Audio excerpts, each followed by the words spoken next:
5, 4, 3, 2, 1.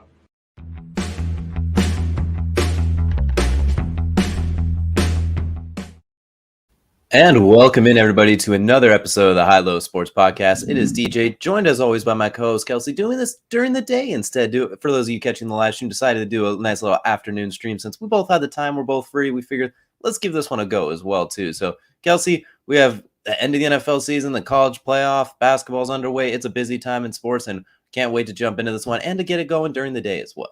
Yeah, it's a little different. I mean, there's actual light outside for once. I mean, you can't see it. Our curtains are covering it, but it's different. I feel like less of a zombie right now. It's unique. Maybe do more of this year. This is a little more fun. Obviously, still a little bit under the weather, trying to work my way back from that. But you know what? Sports makes everything better. Hey, you know what? I had my death game last week. You'll have your death game this week too. We'll work our way through this one as well too. This is what legends are made of. But you know what this cast is made of? It's made up of segments, and that's going to take us to our first segment, known as the tip-off. And the tip-off is, of course, brought to you by Dr. Squatch. Smell like a man, feel like a champion. Once again, click the link in our bio. You know the drill. You've been here before. Get all those wonderful smelling gifts. If you just want to smell good, going out with the lady, going out with friends, going to work, whatever you need, they got you. From deodorants to soap and everything in between. And you know what? I think we'd be remiss not to be talking about the big one, the Natty, the national championship rematch, I should say, too, between the Alabama Crimson Tide and the Georgia Bulldogs coming up on Monday, a game we will be talking about on Colorcast. And Kelcey, we kind of knew this was going to happen, honestly. As soon as the playoffs started, we were both like, well, maybe. No, we kind of knew better. I didn't even hide it in my predictions. I literally was just like, you know what? I could try to force it and be like, oh, yeah, Cincinnati gets an upset or Michigan with – no, I didn't even hide it. Like, I expected it then. I expect it now. And this is – I think we're going to see a different game than we've seen in the last three matchups between these two. I think we're actually going to see Georgia look different because I think Kirby Smart's going to stop putting his finger in everybody's business on his own coaching staff and actually let things happen. I think that's going to be a big part of this because I honestly think he's too involved when they go against Nick Saban. He wants to be like, let's be the big brain and outsmart Nick Saban somehow, instead of just letting let's do the thing that got us here. I'm just curious what the plan is going to be with Stetson Bennett because he had a heck of a game against Michigan as well. So they blew Michigan the doors completely off them, which that one kind of surprised me. I wasn't surprised they won. I was surprised at the ease at which they won. They dominated by more than Alabama and defeated Cincinnati. Like it was the most one-sided playoff game we've seen. Really since last year. I want to say in a while, but now that I think about it, it's kind of the downside of this college playoff. It feels like the semifinal games every year are a wash. They're very rarely are the semifinal games competitive. I mean, there's been 38-0 Clemson blowing out Ohio State. There's been Notre Dame every time they get in there losing by 30 plus. It feels like Oregon and Florida State, the Jameis versus Marcus Mariota game. My Lord, was that one? I mean, it's hard to even think of one that was competitive as a semifinal, except for Clemson Ohio State 2 years ago, and then the rematches. Yeah, I mean, it's been awful. I can't.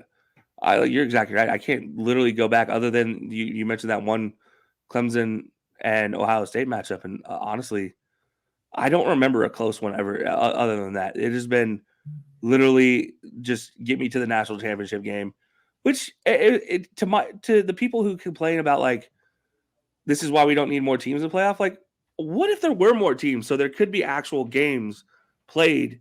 Like, we don't know. Like, we're getting a wash of a game in the first round anyway. So why not add more first round games and see if maybe we can get one that's actually somewhat competitive? Like, that's all I'm hoping for is just a little bit of competitiveness.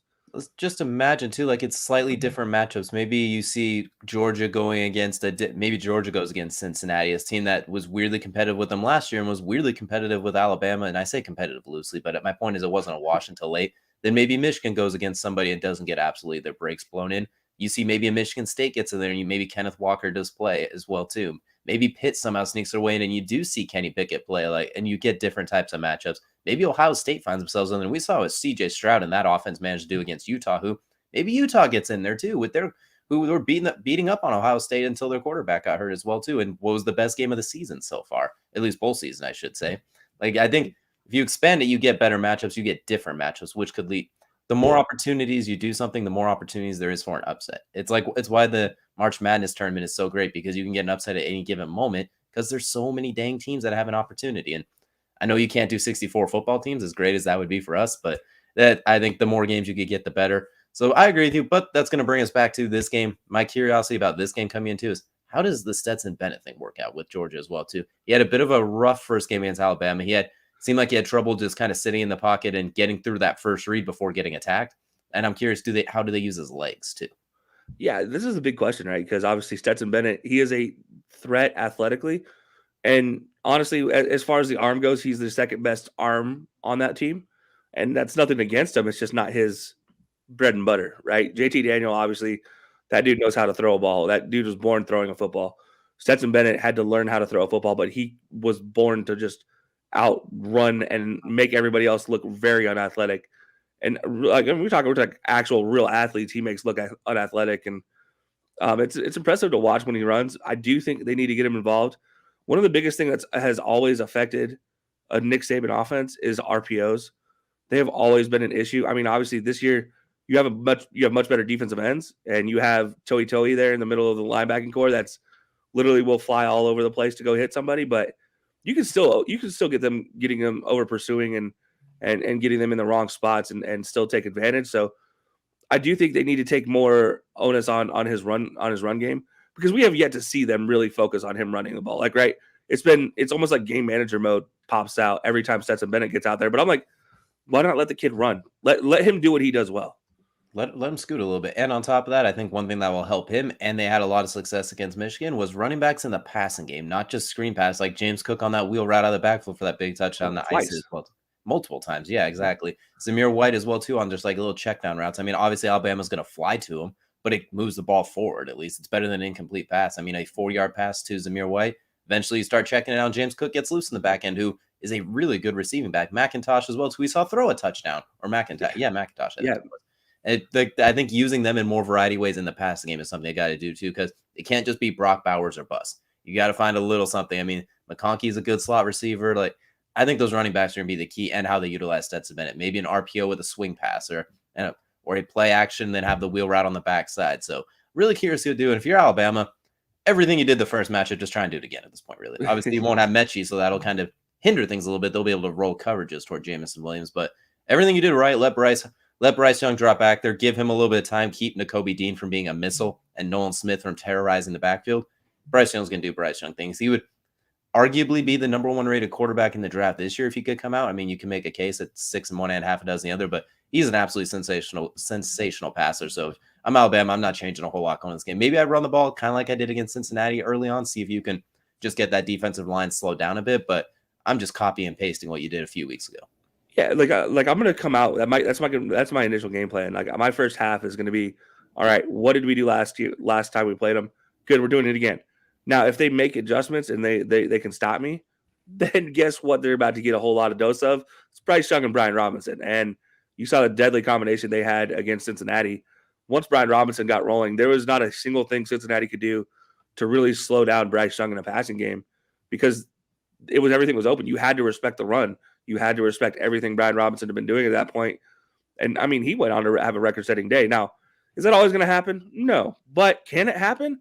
You would have the offensive line for it to happen. So, yeah, absolutely. You have a first-round tackle over there in Evan Neal, so I don't see why not. Like, you have an absolute opportunity. Heck, a potential lottery pick tackle on top of that as well, too. Yeah. I'm excited to see him and Nolan Smith go head-to-head again. I'm curious to see if Jordan Davis stays on the field a little bit more. I know he's right. I don't want to say limited as a pass rusher, but it's clearly he is a run-stopping maniac. So I'm curious how they use him, because we talked about when we color cast the game, where he at though. I mean, you can't miss him when he's on the field. Like, it's hard to miss him, and he just wasn't out there a whole lot as well. So I'm curious if they do bring him in and let him be a pass rusher a little bit more often too. Yeah, that's a big question, because this is the first time we've seen Alabama really use an up-tempo offense as well.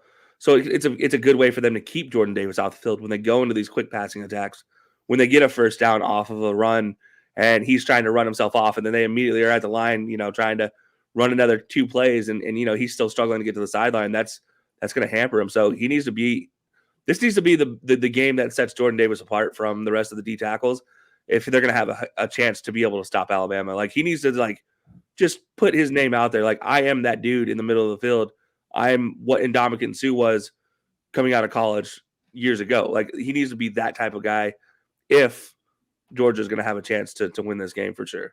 Absolutely. And another guy to look out for, I'm curious, is if they do have a nice adjustment, they're able to get over the top of Jamison Williams. There is no Mechie. I look for Billingsley and to be that guy, kind of like what Bowers was for Georgia against Michigan. I look for them to find a lot of Billingsley, try try and get Nakobe Dean chasing Robinson and chasing Bryce Young around too. And maybe you can it's a tough matchup with those linebackers, but I think that might be their best second option as well too. But that's going to take us to your favorite part of this segment when it comes, we talk about a game. We got to put everything on the line here, push the marbles in. Kelcey, who's winning the Natty? What's the final score? And who are your MVPs? This hurts me again every year because first of all, as an Auburn fan, these are the two teams I don't ever want to have to choose in any situation. Like, you're literally asking me to choose the thing I hate and the thing that hates me. And, like I both options I don't like, at the same time. So, I'm looking at it. As much as I hope Georgia can win, I hope deep down Georgia pull this one off. But I just think there's too much Alabama at this one. I think there's too many options deep. You mentioned Billingsley. You're not even mentioning Latu, the backup tight end, who is just as adept as a pass catcher. You also have, countless first rounders. Will Anderson out there as the best all around defensive tackle or defensive end / outside rush linebacker in the nation. Led the nation in sacks, and nobody's talking about him. So, it's a situation where there's so many weapons on Alabama's defense and offense. I just don't think there's enough for Georgia to pull it off. But there's an outside shot for Georgia. Everything would have to go right for Georgia to pull this one off for sure. Well, we both made a compelling case for Alabama, honestly. But I'm going with the Bulldogs. I think they're going to pull it off this time as well, too. We talked about all the reasons Alabama should win. We talked about they have countless weapons. But I think not having Mechie is going to be a huge difference because you can't double team Jamison Williams when Mechie was out there. And we saw that in that first half when Bryce Young was running ramp shot. Once Mechie went down, though, the offense slowed down a little bit. I didn't stop them, obviously, because they still got theirs. But it slowed down the track meet at least a little bit. It turned it into a football game, not a track meet to the end zone. And we saw it against Cincinnati in limited doses, obviously. Obviously, they eventually ran through Cincinnati. But when you only have that one dynamic guy who's been practicing the whole time, I know they have other talented guys that are probably going to be first-round picks in like a year or so, but they haven't been integrated into the offense quite as much. I think that's just going to keep it close enough where Stetson Bennett can be the playmaker with his legs. I think we're going to see more of a screw it Stetson Bennett running out there somewhere instead of screw it, I'm going to throw it out there somewhere. And I think on top of that, they're going to keep it close, and I think they're going to find a way to outsmart Kirby Smart, if that makes sense. Like the Georgia players and the scheme is going to find a way to out Kirby. And I think they're going to find a way to overcome that, especially early on when the game will remain close. Yeah, it's funny because it's okay. Thanks, Mom. Just throw me under the bus like that. Can't ever vote for Bama. I did. I went for Bama. I'm sorry, Mom. I'm a disappointment, I guess. But it is what it is. But at the same time, like you mentioned with Georgia and Stetson Bennett being able to and then the entire offense, maybe the athletes outsmart Kirby Smart. That's really been the big thing, right? Like that was the thing that got a lot of these coaches that try to outsmart the other guy too much over the hump is they finally have the athletes to outsmart them. Like they can't outsmart their athlete at the end of the day. So like, Andy Reid, you look at what he was able to do with the Chiefs, and they finally got the weapons like, Patrick Mahomes' freakish arm, Tyreek Hill's freakish legs, Travis Kelcey there. You finally got the weapons that there was no outsmarting himself with Andy Reid. He finally had the core to do it. So this might be the Georgia team to be able to do that. So they out-talented their outsmarting, as weird as it is as well, too. But that leaves us. So you have Alabama. Who are your? What's the score you got looking at, and what are you looking at for the MVPs of the game? We'll go offensive and defense since that's how they do it in college. So I'm gonna go 35-31. I'm gonna say it is actually relatively close though. But I do think Bryce Young's gonna be the big difference offensively. I think he's just we're gonna see the first time with his legs. We've not seen him use his legs to destroy somebody before yet, and that's another part of this. There's so many pieces to Bryce Young we haven't seen yet, and it's kind of freaky, and I'm terrified of it going forward. But I think it's going to be something we see everything come out. I think we see Bryce legs, arm. I think everything happens. He'll accumulate for all 5 touchdowns in my eyes, whether it be through the air or on the ground. But he's going to be the offensive MVP, and I think Will Anderson is going to be defensive MVP, just somehow shutting down Stetson Bennett enough. That seems like a safe bet, considering I think those were the two guys for the Cincinnati game as well, too. Or actually, it was Robinson offense. So Robinson and Will Anderson. So. All right, so Bryce Young only won a Heisman, didn't win a player of the game in that game. But I'm going to go with a close game with a similar type of score. I'm looking at 27-21. I think it's going to be a little bit lower scoring game because they're not going to have as many huge plays. I think they're going to both find ways to control the clock. We're going to see Robinson get involved a lot for Alabama. I think all of those running backs can be used heavily. I'm going to go with Brock Bowers as the offensive MVP for Georgia. I think he's just going to have 100 yards and pick up a buttload of first downs. And I think the 7 running backs that Georgia uses is going to split up their yards, so none of them are going to acquire a bunch of stats, and maybe Bowers gets a touchdown, even something along those lines. He's just going to be a name we say a lot like we did in that Michigan game. It felt like every time we were on the call, we said his name. Defensively, it would be really easy to give it to Nakobe Dean because he is Nakobe Dean and he's a future top 10 pick. Both of us nearly lost our mind on that play he made on Corum in that game against Michigan where he came flying out of center field. But I think they're almost going to use flying him out of the opposite side of the field. like he just came out. He was literally the silver bullet, but wearing red. I'm going to go with Nolan Smith. I think the outside rushing linebacker who also sometimes plays off-ball linebacker, his versatility, he's going to be able to track down Bryce Young in those open spaces a little bit more. I think he's going to be used as an edge rusher in the 3rd and longs, but the 1st and 2nd downs, he's going to be used as like an off-ball type of linebacker, looking for a couple of sacks, maybe a forced fumble, a couple of pass deflections. And I think he'll just be in on a bunch of tackles as well. So Nakobe Dean's still going to be the best player on their defense, but I look for Nolan Smith to cement himself as a first-round pick as well, too, and just kind of like how the Colts use Darius Leonard. I was like, sometimes when we need you to rush, we'll send you. Sometimes we just need you to sit there and be a maniac. I think they're going to kind of do that with Nolan Smith as well. Like what they used to do against Deshaun Watson with Darius Leonard. We're going to see Nolan Smith do that a lot as well, too, and kind of play the underneath coverage, underneath Billingsley, underneath Mechie on those in-breaking routes. Just kind of just get him in the way and let him be a nuisance. I think he's going to make some plays. That'd be unique. They haven't done that with him enough this season, I feel like. That's something they did early on in his career, but not enough this season. And I'm hoping they do it because if I say it and can see it, and if it sounds like it might work, I want to see them at least try it. If I'm wrong, then you can go back to just putting him at DN and having him chase Bryce Young and not get anywhere like we saw in the last game because they almost eliminated him in the last game. They put him in spots where he doesn't always thrive, like, if that makes sense too. So we'll see. I think this is going to be a fun game, and we look forward to calling this one on Colorcast. It is going to be an absolute blast for anybody but you, honestly. As you mentioned, the two teams you arguably want to root for the least, and this is the second time in 4 years you have to do it in the Natty. You know, if it could just like be a beat 'em up affair that goes like multiple overtimes, I'll be okay with it because that means that as much as I wasn't happy, at least it was a good game. I would disagree with that because I don't want to call that game for that many overtimes necessarily as well, too. That is fair. But I agree with you as well, too. Hopefully it's at least a good game. But that's going to take us to our second segment known as the main event. The main event, of course, brought to you by Colorcast, as we alluded to a lot in that opening tip-off. That is where we will be calling the game. If you haven't got the Colorcast right now, what are you doing? You're not new here. You know the drill. You can call live games, live shows, comments, interactions. It's the new era of sports commentary and live sports. So definitely get on that if you haven't. But this brings us to highs and lows as we are rounding out the NFL season as well, too. So, Kelcey, I think I'm going to let you go first this time for the highs if you would like to as well, too, if you're feeling this. Because normally I go first. Normally I break it in a little bit and I kind of ramble. I'm going to let you go and break it in this time. What are you looking at for your highs? All right. So for my highs, I'm going to start with a guy out here this says it all. Caleb Williams, man, securing that bag.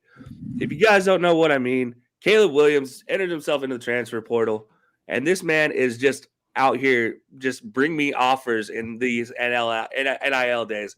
He just had Charlie Batch from Eastern Michigan and his agency offer $1 million for Caleb Williams to just go to Eastern Michigan for one season. This man can enter the transfer portal again and go get a bag somewhere else. I mean, I'm sorry, but in the day and age where you see kids going to HBCUs because they know the bag will be there, because let's be completely honest, first of all, if you guys don't know about HBCUs yet, you're going to learn in one of our future episodes. We have a great guest coming on to talk about HBCUs with us, but HBCUs, they have money. The money are in their alumni. And their alumni love their universities, and that's why kids need to think about these HBCUs as a legitimate possibility going forward. And Caleb Williams is going to be a prime example of he's probably going to end up somewhere that is a lesser prestige than Oklahoma, but he's going to be making his life so much different. Not just his life, his family's life, his kids' life, his future grandkids' life are going to be so much different just from the decisions he's making here in college. And I love it. I honestly love everything absolutely about this story with Caleb Williams. I know Oklahoma fans might disagree because they still want to see him go there, but Oklahoma's still in play for him to return to. But he just wanted to see what was out there really before he decides to go somewhere. That's kind of my favorite part about this is he's not locking himself in as well too. Like he can literally come back to Oklahoma. He could be like, you know what, Oklahoma, it is a mess right now. Lincoln Riley's gone. You're bringing in a new coach. A lot of players are transferring. Like there's a lot of uncertainty. I'm not saying I won't stay, but like make it worth my while. You know what I'm saying? Like I came in here, I took that job from Spencer Rattler, who was the golden boy coming into the year. So let's see if you guys can make it worth my while. Because honestly, I think Oklahoma's the prestige is there, but the next year or so, while they kind of get retooled and refigured out, it's not going to be that necessarily great. And if you're Caleb Williams, you're a guy you want to go out there. You got to look out for yourself. You got to look out for numero uno. So I like this idea as well too. You talked about $1 million to go to Eastern Michigan. It was, if I'm not, was that my goodness? Imagine if Lincoln Riley was like, you know what? I kind of liked Caleb Williams. Let's bring him back with those. Maybe we'll give you $2 million. Like that's smart of him to at least just see what you can get. I mean, if you can't get a better bag, you can go back to OU and they are not in a position to turn you down afterwards. Like they will gladly take you back. It's the old testing free agency when your contract ends, but always able to come back as well too if they like you as well. So I love this from Caleb Williams. And OU fans, I don't think the OU fans, they should get over it real quickly because OU is probably in position where what they saw this year is probably going to be the highlight for a couple of years as well too. Like it looks like it's going to be rough for a couple of years as they try and retool everything and rebound everything, just with the amount of players they had decommit on top of it. So that's the biggest part, that decommissioned. Although I will say they did add Dylan Gabriel, the UCF transfer, the lefty, to their roster. So that is actually a great pickup in the transfer portal. But I got to say, man, if there's anybody out there that hates the NIL and then continues to hate the NIL, and I'm sure we're going to talk about this, the state of the college football game today later on. But I just got to say this, man. Amateurism has long been dead. We've all just put a farce over it by calling it amateurism. These guys don't get paid, so they're just still amateur athletes. No, amateurism outside of boxing has long since been dead at this point in time. And it's time to accept that. And this is the new future that we're going to be seeing with guys that if they're not completely 100% happy with their situation, they're going to go try to find somewhere that will pay them, which if you are a working human being, you understand all too well. 100%. And if they're that good to where you care about them transferring, clearly they're going to be able to get something somewhere else as well too. So if they're that good, your school will find a way to keep them as well too. Like this kind of incentivizes. It's not just like, well, I can't make money anywhere, I'm just going to go to Alabama because it's a pipeline. Kind of in theory, as it gets more situated, it's obviously brand spanking new. You might see the talent balance out a little bit. Like you see Caleb Williams is like, well, I could go to OU, but I could get more money at Texas hypothetically, and I could help bounce them back. Maybe you see it with some of those other players. We talked about Travis Hunter as well too, going to an HBCU as well on top of it. So I think the NIL deal will balance out the power as it gets more situated and going as well too. Like everyone's just like, oh, it's legal now, money. So it's just kind of getting thrown like it's an adult club at this point too. Once it gets balanced out a little bit, I think we're going to see a little more balance of talent throughout the college football. Yeah, and you have states that are fully on, like their full implication of NIL has come into play. Florida being one of those now with its full like implication of everything. So it's a big part of it as well, and that's something that you're exactly right. We'll have to see what happens going forward for sure.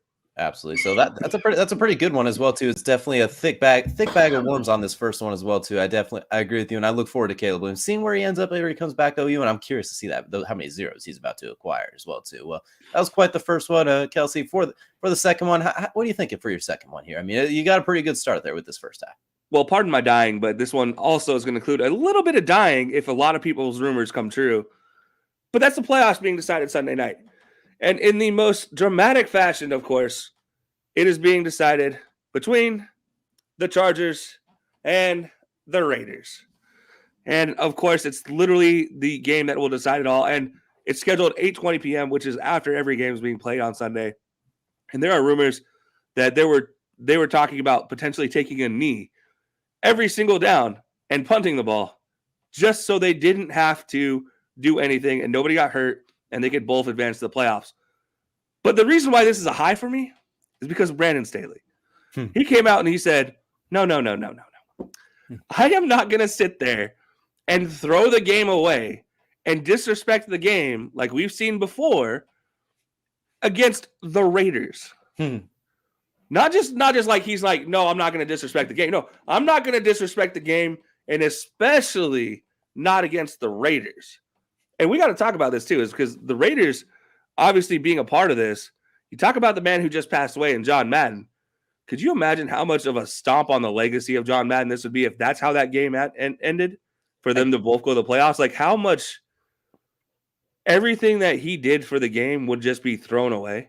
I like to think, and don't forget too, there's some things that have to happen before that to even play as well too. The first thing, they need the Colts to lose to Jacksonville, which it's very possible, but I mean, well, we have to wait and see how that one plays out. Then I think they would also need I'm not mistaken, I think they need the Steelers to beat the Ravens as well on top of it. So there's some things that would need to happen as well too. But I'd agree with you. That would be the ultimate middle finger. I hope it wasn't like an actual rumor they were thinking about it. I hope that was just like Twitter fan service, because that's kind of how things, if it's said on Twitter, becomes fact these days. So I'm hoping that was just kind of like a random fan theory, because I can't imagine Brandon Staley, I can't imagine Derek Carr, all of these guys. I can't imagine that they would ever entertain this idea too. Even if the coach said we're doing it, I think this would be that situation you talked about where the players they out talent the smarts. Well, they'd be like, absolutely not. You will pull me before that happens as well too. So I love this though. It's everything decided Sunday night. Last year we had it was the Eagles and was it Washington, I believe, or was it the Giants? It was the Giants. Yeah, it was the Eagles in Washington. Okay, yeah. Because the Giants, who had played the Cowboys or beat the Cowboys earlier in the day, had the opportunity to go into the playoffs if there was just a decent game played by the Eagles. Exactly. And then there's the whole benching thing like that. So I love that they flex this Sunday night. It doesn't get any better than this. Win and you get in. And if I'm not mistaken, I could be wrong, I think if the Raiders win, not only do they get in, they get to move to the 60 as well too. Or the 60, because they jumped the Colts in that regard. If the Chargers win, I think they will get in as the 7th seed, and they would play what looks like another rematch with Kansas City as well too. So there's a whole lot on the line, and I love this one as well too. It doesn't get a whole lot better than this. And another game we will be on the call for on Colorcast, so you definitely want to tune into that one. And two great quarterbacks, and they had some good matchups early this season as well too. So yeah, they did. I like this one as well too. Hopefully they do this more often. And the only thing that is weird though is you have Saturday night games as well too. I felt it used to be every game was Sunday night to end the season, so moving a few to Saturday I thought was kind of goofy, but to each their own. I don't hate it because the games they did move are like absolutely meaningless. I mean, realistically, in this retrospect of the season, they are just absolutely meaningless. So it's like, all right, well, that's fine. Get them out of the way, which we'll be on one of the Saturday games as well. We'll be on the Cowboys game for that one. But, Sunday, I miss having Sunday games at like 1 p.m. and 4:25, and then the 2 at night. And those 2 at night decided everything. Like, I wanted that to be the way it was again this year, to have like the 2 most meaningful games being the flex ones. But now it's just like, no, we're going to put one meaningful game here and let it be for all the marbles. I'm like, but do you have to? Exactly. It's like, do we need to risk another Eagles-Washington situation? That being said, if I'm a team that's played the Cowboys or the Chiefs in round 1, I'm a little annoyed because I'm like, really? You gave them an extra day to rest? Gosh dang it. But at the same time, we're talking 24 hours of even that. So it's not a big deal, but either way, I'm a simpleton where everything ends on Sunday was the way I remember it. I refuse to change because of who I am. I'm sounding like a boomer now. So we're going to move on to your third and final high. Which one? What are you high on this week? So this one, I just mentioned the Eagles, and this one is actually Jalen Hurts. And Jalen Hurts is as good as I thought off the field. That's the quantifier for this. And if you guys don't know what I'm talking about, obviously after the game here on FedEx Field against Washington, he was walking in the locker room, and as he was walking by the stands where it gets into the tunnel, the entire side collapsed. And he was there. It actually did collapse on him. He was able to get out of the way, prevent himself from injuries. But there were about 8 or 9, 10 fans on the ground right there next to him. Being the good human he is, he helps them all up. Like, he doesn't have to do it. Like, let's be completely honest. In a COVID era where you're surrounded by security members, you don't have to be the athlete that goes and helps people, right? But just without thinking about it, the guy is like, okay, I'm good. Now let me help these fans up. Whether they were Giants fans or whether they were Eagles fans or Washington fans, I don't honestly think he would have cared. Like, he would have helped them all up. But it was actually really good to see just a really human moment there. And like, he gave them all hugs, gave them all pictures, made sure everybody was okay. Anybody that wasn't or had bruises, he like pointed out to the medics, like, hey, can you grab them? And there were a couple that they took away, like, just to check up on. But man, that was like, of the moments that we've seen can be very scary when stands collapse. To see a real human moment out of somebody who's so young and yet so poised, I appreciated this one. And yeah, he's a rival of the Cowboys. I don't care about that. Jalen Hurts is a guy I've liked ever since his move in Alabama, where he was like, no, I'm going to stay. Like, I don't want to leave. I'm going to stay until they force me out, basically, which is what happened. Like, they're like, all right, well, we can't use you next year. Okay, well, then I'll go to Oklahoma and just dominate, like, do my thing. And that's, you know what? I respect that. And that was something that, really kind of led to what this moment is right here, too. It's like all led to the single moment. And it was a really good human moment for sure. Absolutely. And then writing the letter to the NFL or to Washington afterwards not to the NFL, excuse me, to Washington afterwards as well, too. Absolutely wonderful person. And Jalen Hurts, like, everything you could say about him on the field, whatever you want to say, off field, he's as good as it gets, an outstanding leader. And you saw it there. And top of that, this is not so bold prediction. I think he's going to win a Walter Payton Man of the Year at some point during his NFL career. I mean, it's hard and it's a lot of fan voting, but I think he's going to get nominated, and I think he is going to win it at some point. He just seems too good. He seems like too wonderful of a person not to. And the Eagles would be smart to keep him long term. I know there was rumors about them trying to move on from him, maybe up and down throughout the year. They'd be smart to build around him for at least one more year and see what you have as well too. I mean, he's led you to the playoffs this year. He's a certain type of quarterback, but he's a wonderful ambassador on top of it, and you're winning. Statistically speaking, he is on par with Lamar Jackson through the same amount of games with stats. Like, he is literally dead even with Lamar at this point in time. They each trade off a couple stats here and there. But that's a guy that won an MVP early on in his career and has led his team to the playoffs every year of his career. So, look, Jalen Hurts, if he can emulate a little bit of Lamar's career, Eagles fans should be super happy. And we talked a lot. We'll be talking a little bit more about some quarterbacks that maybe don't say the right thing and aren't always in the right position and kind of hinder themselves there without not just including their play. Well, that's one thing you never have to worry about. He even said when they asked him about COVID, with it kind of going through Eagles, he's like, I may catch it, but one thing I know I'm going to do is if I do catch it, I'm going to catch it, making sure I'm doing all the right measures to mitigate it and prevent it to the best of my ability. What better of an answer could you ask for there? Whether it's his true beliefs or not, we don't know that, but he gave the right answer for that situation. Exactly. And that's the biggest thing, right? They just give me the right answer. Don't give me the fake answer like what we see with Russell. Like, I don't want to see the fake embellished answers, but I do want to see a real honest answer. Like, that is as honest as it gets. And you know, Carson was also pretty honest about it too. And I put those two in the same elk as far as like the way they've handled this situation. They're like, if I get it, yeah, sure, I get it, but I'm going to do everything right, other than Carson choosing not to get the vaccine. Everything else, he did everything he could to not get tested positive. And it took week 17 asymptomatic tests to get him positive, you know? 100% as well too. And it's fun to put this is like the good way of putting those two in the same conversation as well. I know there's some Eagles fans are like, how dare you compare those two again? But exactly. Yeah, no, Eagles fans, sorry, don't come at me. I mean, you can come at me, but do it at your own peril. Yeah, like I'll shut you down. It's okay. Absolutely. Before we get into those lows, though, because I feel like we got some lows, we shut some things down. I'm going to go on to some of my highs really quickly as well, too. I won't take too long on these ones, but the first one I'm going to start with is going to sound like complete and utter bias and favoritism, but I'm looking at my doppelganger, Hunter Renfrow, as well, too. Affectionately known as the slot machine, third and Renfrow, whatever you want to call him. He went against the number one slot corner, which I think, Kelcey, you'd agree with me on this one, the best slot corner in the game against Kenny Moore. The entire game, they were one-on-one. Was that?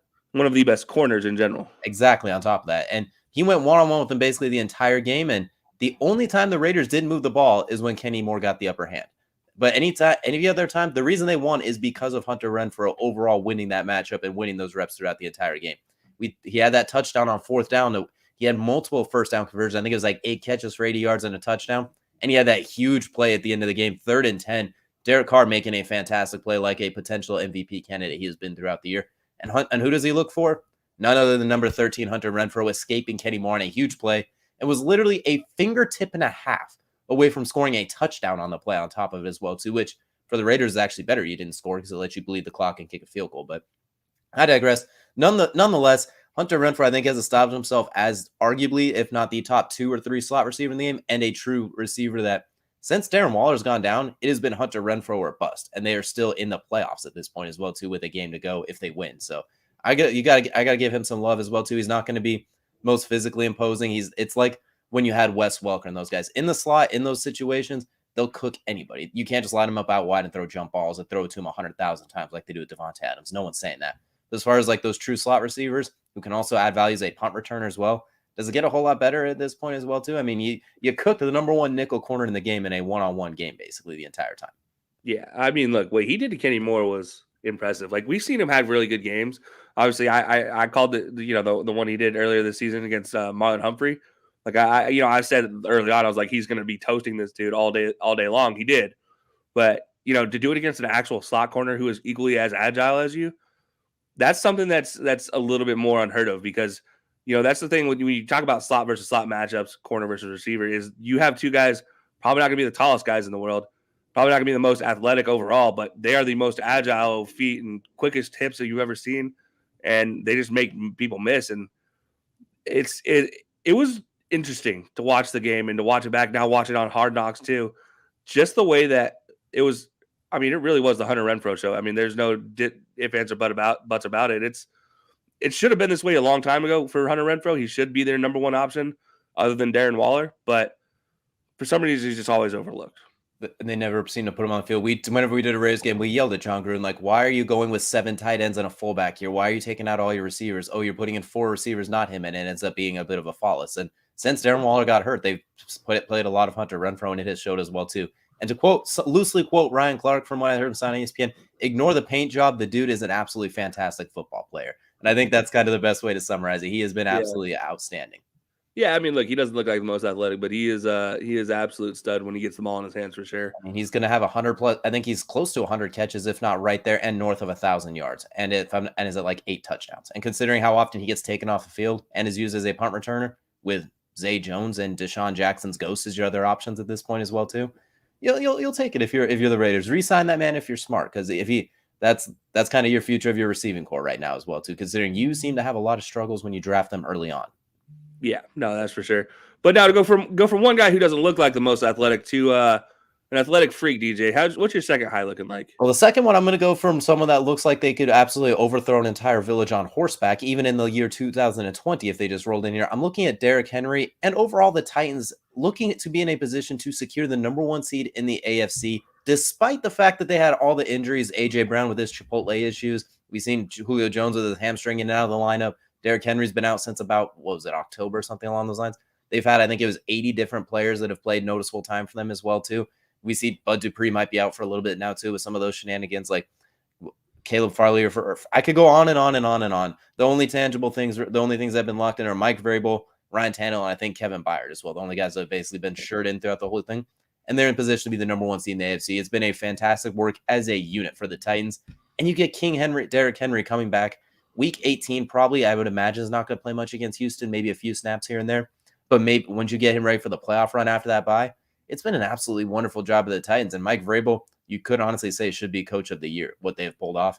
They're beating everybody. I mean, they've beaten every good team in the playoffs right now. It feels like their losses have been, wait, really?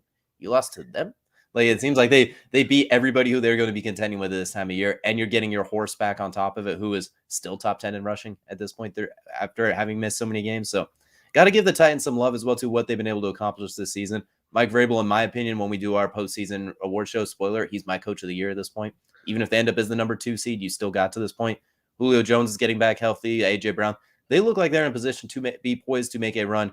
And Derrick Henry coming back from that foot injury as well too. Just his mere presence alone will terrify teams and open things up a lot more. And Deontay Foreman, he got some kudos for what he's done in the meantime. So overall, it's the Titans, but also you got to give a shout out to Derrick Henry coming back from this injury so quickly. And when you look at, as the season comes to an end, what he has done with how much time he missed.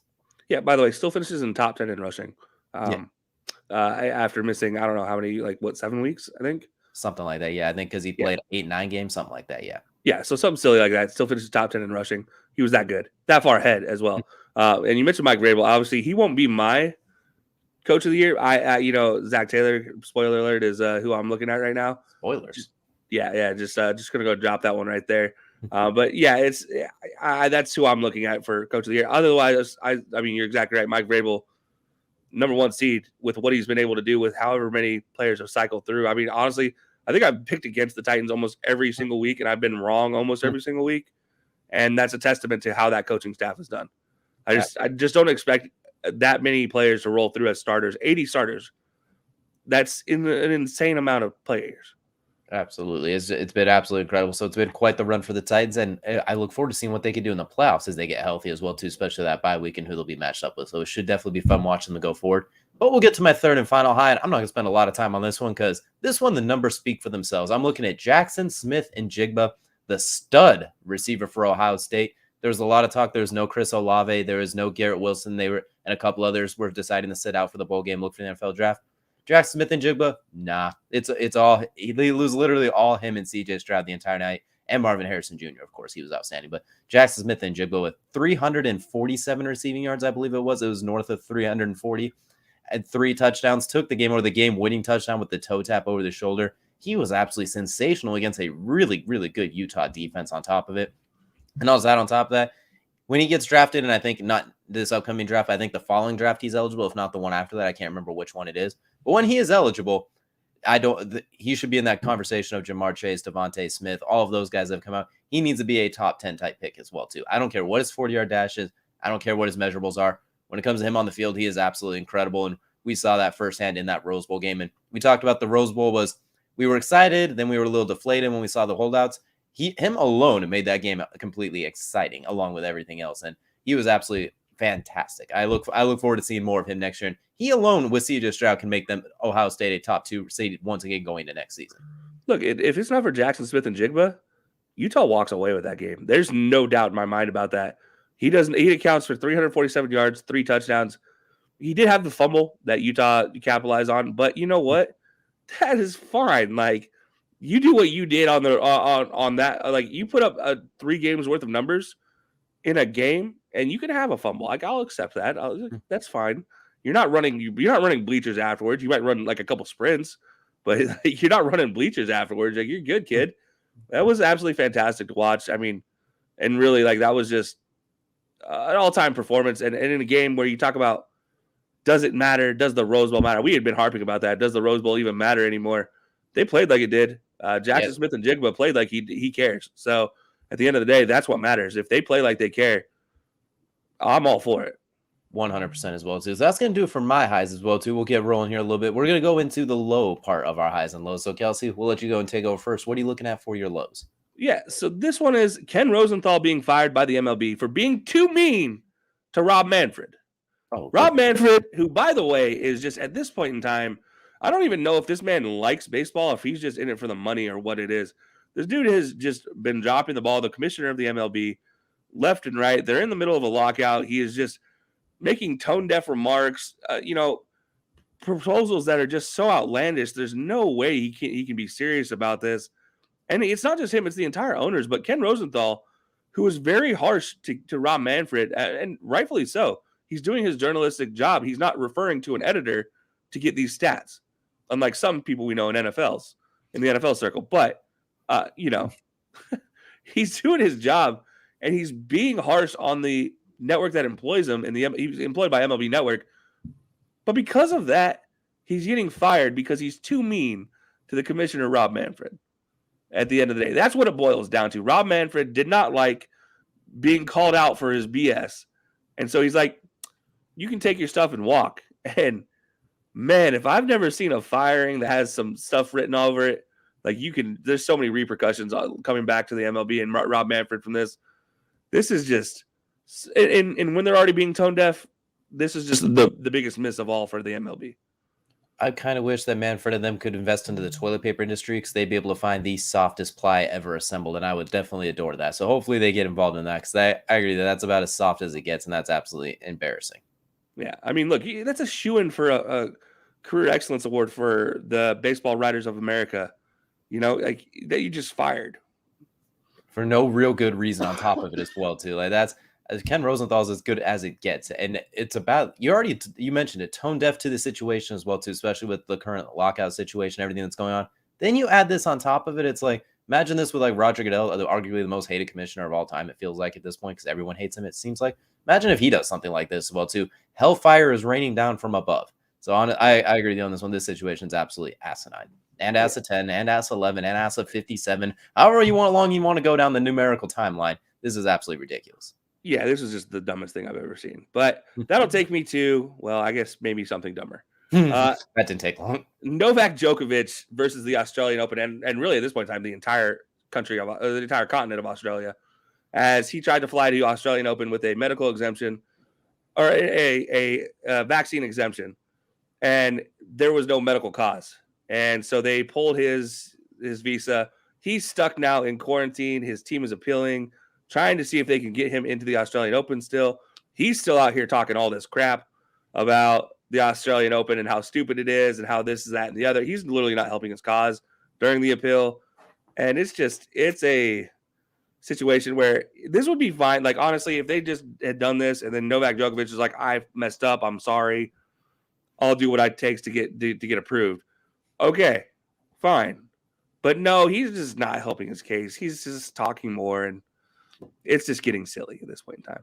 No, Obviously, getting the vaccine is your choice as well too, but there are some things that come with it if you choose not to, and you have to be willing to accept those. It's not mandated, but private industries are allowed to make that decision, and Yeah. you can't go off on them on top of it afterwards. Well, too, you knew darn well it's not like it was a secret or anything. It's not like they surprised you with it. Like this was pretty well established, and you tried to be like, no, no, And for countries when it's running rampant again, and countries are shutting down borders and travel bans again for non-medical exempt situations. You gotta know that, like you are literally worth multi-millions, and you just don't have anybody in legal that could just be like, yeah, you probably shouldn't do that, man. Maybe just like chill for a day. But no, that's not good enough. just take a lap or something, take a nap, like find something else to do with that. So another, what, maybe you did top and maybe you did find something dumber pretty quickly. Yeah, as well, too. I didn't think it was possible, but I mean, I actually no. There's more that we could talk about that is dumber, and it's gonna get worse right here. Okay, so it's not going to get better before it gets worse. It's going to get worse, and then it's going to get more worse. So what are you looking at for number 3? The Washington, I don't care what they're called. That's what the blanks mean. I honestly don't care what they're called. They already gave it up. It's going to be the Admirals. They already had the website link back to their current Washington football team website that released 2 days ago. They have this big announcement made for 222 or I don't know, 2220. It's all twos is all I know about the number. It's dumb. It's so dumb. Like, how do you mess this up? You just saw the CFL mess this up. The Edmonton team just messed this up completely. And then now you're going to do the same exact thing. Worse, though? How do you do it worse? How do you mess up worse than a team that was named the Eskimos? Like, how? How is that possible? You have $1 billion corporation running your social media and you mess it up even worse. I don't get it. Your guess is as good as mine too. I mean, you have already been a team that's quoted or covered in questionability. Is that the way? Is that the best way I could word this one here? Like they are littered in questionableness. You could go all across board, and then you do this on top of it. Like, geez. And to add insult to injury, we just had the incident at FedEx Field, which adds another insult to injury to FedEx Field. Of can we just implode this entire franchise, move it somewhere else to a new stadium where it's not going to kill people? Can we please do this now? Like, end it now. End it. The debacle. It's over. NFL, pull the plug. Snyder doesn't deserve a team anymore. Just move it on along. Just move the stadium literally a block away if you have to this point at this, because right there on that particular slab of land is the end of careers as we know it. It feels like. Yeah, move it to Virginia. They can still be a DC team in Virginia. Hell, put them on the top of an island and give them a helipad to play on at this point or something. I mean, my goodness. Something, man. Like do what they do what they did for Qatar World Cup. Right, they'll find something as well too. But like, my goodness, it seems to be a mess. And then you add on top of it that situation with the railing. It's like, really, is that not key enough too? If I was on the people that fell on that railing, I would not get up until I would have gotten up in a wheelchair and already been asking for money. I'd have an open briefcase looking at Mr. Snyder like, sir, you think that Tom Brady fan got paid? Oh man, you would just wait and see the bills that I'm rolling in. Absolutely. I'd be sitting there and be like, you keep filling it. We're not done yet here. I mean, ow, my leg or something as soon as they didn't start paying. So Jerry Jones might want to watch out. I might become a new part owner of the Cowboys. Well, you know what? You're talking about Joe Judge there as well, too.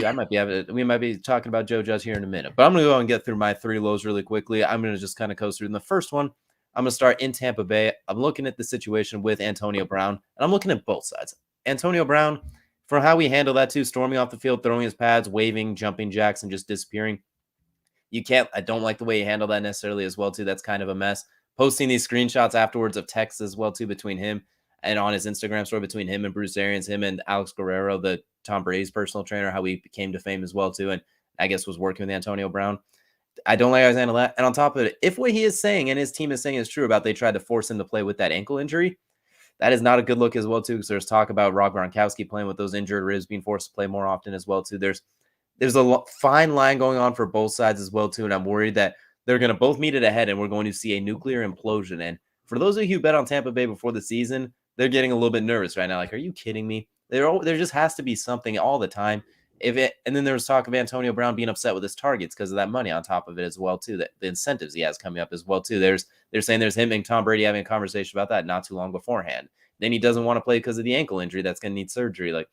And now they're saying they're trying to find the records of it, that doctor he went to as well, too. And this whole thing's turned into an absolute mess. And I hate to see it because Antonio Brown was one of the best receivers we've ever seen for 6 years. He's a first ballot Hall of Famer based on those numbers alone. But everything else on top of it as well, too, feels like a little bit of a waste. And on top of that, though, if what they're saying is true about Tampa and Bruce Arians and trying to force him to play on that ankle, that's not a good look either as well, too. And that might end up getting him another chance. They are officially going to release him on the day this is recording on Thursday as well, too. They did announce they will officially release him today after not having released in a few days. But by canceling his contract, though, by the way. Exactly. It's an absolute mess, an absolute ish show. And my goodness, I didn't think it could get any more ridiculous, but it just continued. By the time that, by like a day after we record this, it's probably going to get even more ridiculous. Yeah, this is just silly. One side, you can't do that. The other side, you can't do that. It's just that simple. Like, the truth is probably somewhere in the middle, and either way, it's still bad in the middle as well, too. Like, I don't know where the truth is because I don't think either side's 100% correct, but that spot in the middle is not very good for either side either. Like, it's not pretty. The grass is not greener.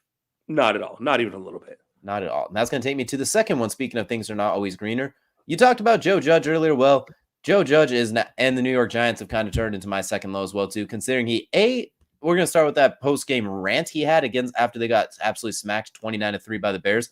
He started by saying this is not a clown show, trying to basically seem like he was begging for his job, honestly. He's like, please don't fire me. Please don't fire me. And then he took the shots at Washington saying, so this ain't a team that's having fist fights on the sideline. This ain't some clown show organization or something else as well, too. Which, if I'm Ron Rivera, I think he's clapped back as well, too. I'd be clapping back as well. Like, you don't take shots at other teams to try and save your job as well, too. You shouldn't have to plead to reporters after a game like, please don't fire me. Please don't fire me. Especially when they out publicly had said they had faith and were giving you next year. And then you started playing even worse after that. You've relegated to the point where Daniel Jones is the savior. And I'm starting to question, is he really that bad, honestly? I'm starting to think, like, we've talked about, like, we think you should look to replace him. You know what? Maybe this is a situation where maybe you get him a different coach and things flip around. Obviously, it's not entirely true because Daniel Jones fumbles every other play. But you get my point as well, too, where it's like Joe just says it's not a clown show, but he's jumping out of there wearing a nice big red nose and some colorful hair and some oversized shoes on top of it. So I'm not saying this is a clown show, but he's definitely not dressed for what he's doing then. My favorite part of the commentary was, I have players on the phone texting me that are other teams that were free agents that are like, oh, we want to come back to the organization. We want to be there. We wish we were still in New York. Who are these players? Because I swear to God, you could reach out and try to sign them if they want to be with you. They're obviously not in a good situation, or they're probably not even playing. And I'm pretty sure your team could improve. I'm just going to say they said they want to join you, or they just want to be in the NFL? Like, you got to be specific there as well, too, because, I mean, I'll join the Giants for that paycheck. I won't like Joe Judge, and he's, from the reports, he's not exactly the nicest guy, but I'll deal with it for that salary. Like, he says it's not a clown show, but it's kind of a clown show at this point. I will put a bright red nose on, and I will grow out my hair to make it an afro, and I will dye it multicolors, and I will wear my big-ass shoes, and you can call me clown number one for that type of paycheck. That all it needs to be said as well, too. I will take those snaps and fumble if you need to as well, too. But that's going to take me to my third and final low. And it's not even really so much a low. It's more of a really, are you kidding me? ESPN granting Jake Paul the KO of the year after his knockout over Tyron Woodley. Great knockout, embellished, a very dramatic face plant. But really, this is the one you go KO of the year, not Canelo Alvarez with him absolutely destroying, I think it was Billy Joe's face on top of it. Not Tyson Fury over Deontay Wilder in the trilogy fight. Not Kamaru Usman sending Jorge Masvidal's head into the 7th row in Miami. Like, you're telling me that this is the one you pick? Not any of those three with the two best heavyweights in the world going head-to-head. The best boxer in the world getting an absolute vintage performance. Arguably the best UFC fighter decapitating the guy who is thought could be you give it to Jake Paul decapitating a 40-year-old after on 12 days notice and after what was an absolutely hideous fight and just kind of smacking his right hand into him, which was more a dramatic face flop than it was a knockout on top of it as well, too. Like, was a great knockout. We talked about it a couple of weeks ago. Great on him, but this is what you do, ESPN. Come on, man. This feels like you're fishing for clicks. Look, at this point in time, you own the UFC, right? Like, you own rights to the UFC. Why are you picking a boxing thing considering this man just insulted the CEO of the UFC? Like, like, this is ESPN being like, you know what? I see we have that property, but no, we don't want it. Unless I missed something, it was only a boxing KO of the year, which if that is the case, then why not Canelo Alvarez or something like that? Why not Tyson Fury going against Deontay freaking Wilder after getting dropped multiple times? Like, you got to put all of them are better. It was a great job. Questionable. Yeah. Oh, the hand twitch. I don't look too much into that. I think that was a little bit overblown, but I agree with you as well too. You just add that on top as well too. People twitch and it's whatever. It's just really, This is who we're giving the KO of the year to. Like, good on him. It was a great KO. Cheers to you. But damn it, ESPN, why? Yeah. Like, I don't hold you to a high standard, but it was a little bit higher than this. Let's not forget, Disney fired him once before. I don't know why they're giving him any awards for anything.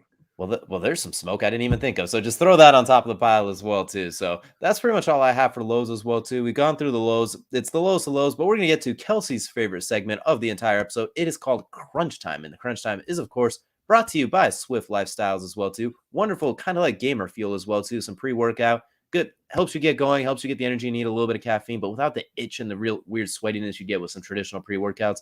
And I'm going to go ahead and jump into my crunch time really quickly as well, too, because we both have some strong opinions on both of ours. I'm just going to get through mine quickly. Kirk Herbstreit, facepalm. That's pretty much all I got. Talking about players not loving the game for holding out as well, too. They're holding out, so they not even holding out. They're deciding not to play in a meaningless game because there's only 3 playoff games. Make more playoff games, I guarantee you they don't sit out. They're sitting out to go play more football at the next level. Like, it's absolutely insane. Joe Burrow's not playing the final week of the season because the Bengals have already clinched. They could get the number 1 seed if things fall in their way, but they'd rather Joe Burrow be healthy for the playoff run. Does he not love the game? I mean, I've seen his knee get snapped in half multiple times. Like, players sit in the NFL in the final week all the time. I think his comments were a little, I don't want to say he played and he's a smart guy. Like, I respect a lot of things he does, but these comments were a little bit out of the 18th left field or something, however you want to describe as well. To me, this ain't it, Chief. That's the best way to describe his comments as well. And we saw what happened with Matt Corral. Like, what Matt Corral should have probably sat out, honestly. I mean, it's easier said than done, but it was absolutely a tone-deaf comments on his part. Look, I've talked about this. We've talked about this constantly. Like, in my opinion, if player doesn't have anything to gain, why are they playing? I thought Matt Corral should not be playing. And we talked about that, actually, whether he was playing or not. I was like, I don't care if he's playing. I don't think he should, but, I'm not going to stop a kid. But, yeah, Kirk Herbstreit's comments came straight out of the 1940s where you played football with a leather helmet and no face mask. And with a bullet in your back if necessary, if you could. Yeah, I mean, like, you were literally put in a body cast after a game for the most part. Like, it's not that game anymore, man. Like, we worry about things like head injuries. We worry about things like being able to walk and talk to a child in the future. Like, it's not that game anymore. So, like, yeah, that was just uncalled for Kirk Herbstreit, a guy with his position too.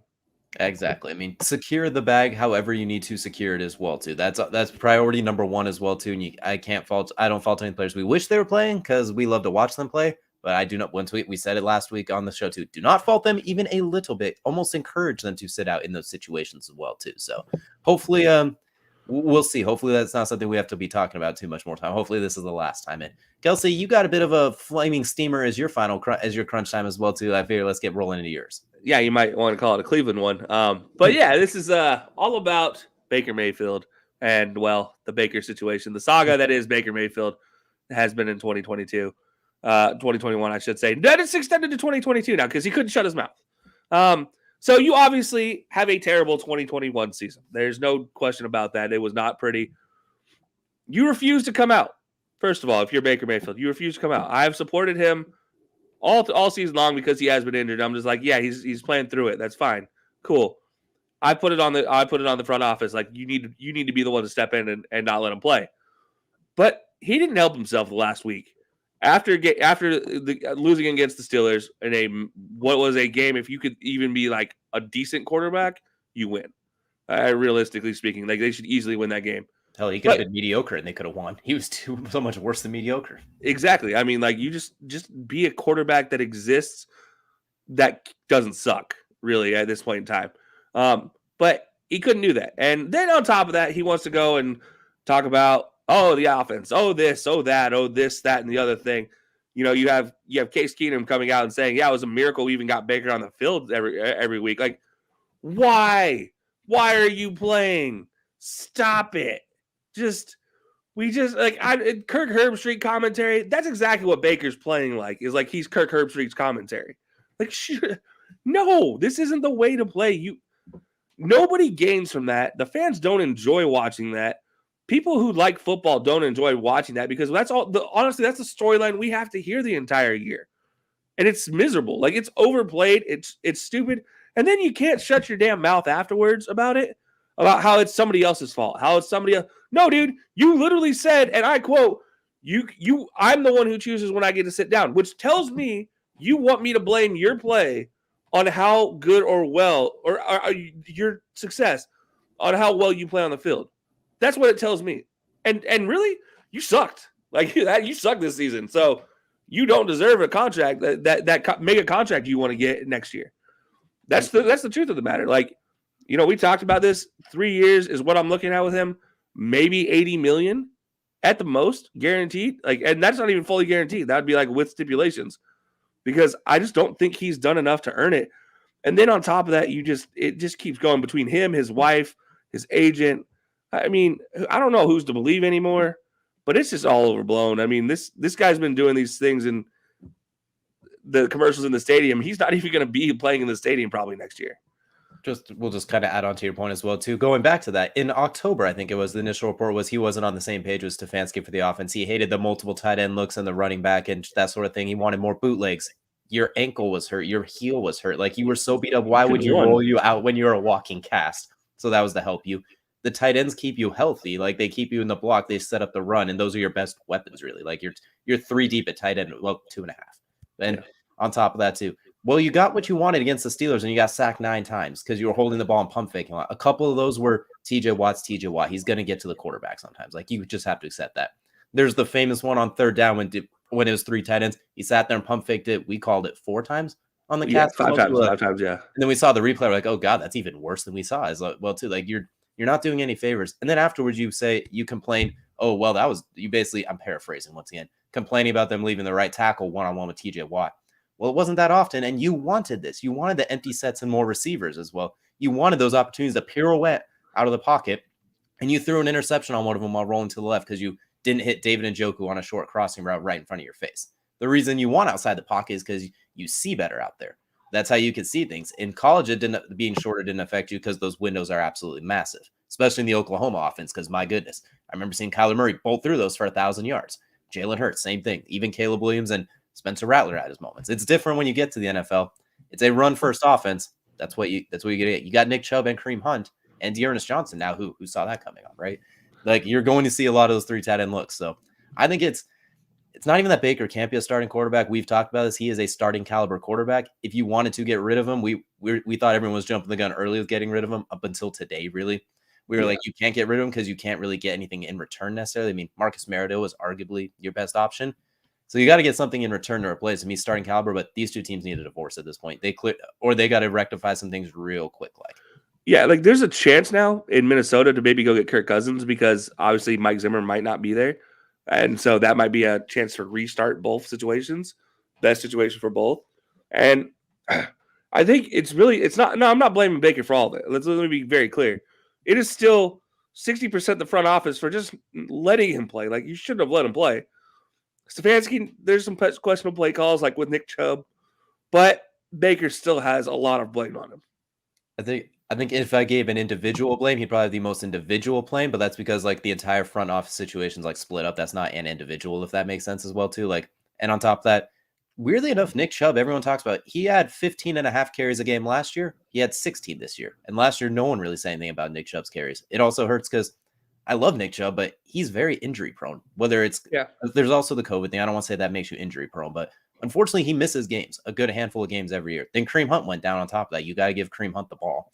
Dearness Johnson came out of nowhere and was a marvel. So that's just kind of how it plays out. You can't leave Nick Chubb in there all the time. So it's a weird situation. But you talked about for Kirk Cousins, that'd be him reuniting him and Kevin Stefanski, who, while Kirk Cousins' stats were a little bit lower, they got to the playoffs and they won 10 games. And the yards per play were outstanding. So that's a good one. Jay Jetto's lit up the league yet again. He's going to a Pro Bowl. And then, by the way, Adam Thielen, top 10 in touchdowns. Absolutely as well, too. So, like, the Stefanski offense clearly can work. You just need a quarterback who doesn't want to change things or doesn't have an ego. It's weird if that sounds right. Do you think that's fair to say about him? I think going back to even college, I think it's fair to say that Bake's got a bit of an outgoing ego to himself. He's always played with a chip on his shoulder. You know, we've talked about it before. You kind of compare it to a chip of a linebacker, like I hate to say it, like a Thad Castle chip, if you will.